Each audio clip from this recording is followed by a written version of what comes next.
Feature पे काम करेंगे तो आपका चैनल जरूर ग्रो होगा। और उस पर वाई टी स्टूडियो ओपन किया, एनालिस्ट पे आना है, ये एनालिस्ट ओवरव्यू पे आना है, हमारी वीडियो जाएगी। क्या कौन सी वीडियो टॉप पर है, किस पे ज़्यादा व्यू आ रहा है, ये हमारी वीडियो है।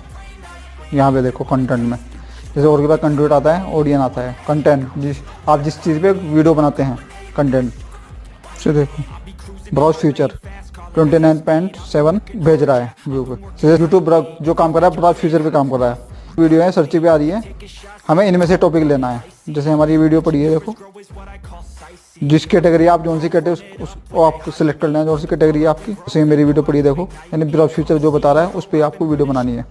शॉर्ट में भी देखना, शॉर्ट में ऐसे मिलेगा ब्राउज फीचर, देखो शॉर्ट पे भी सब कुछ सजेस्ट करके देगा आपको कहाँ से कितना व्यू आ रहा है।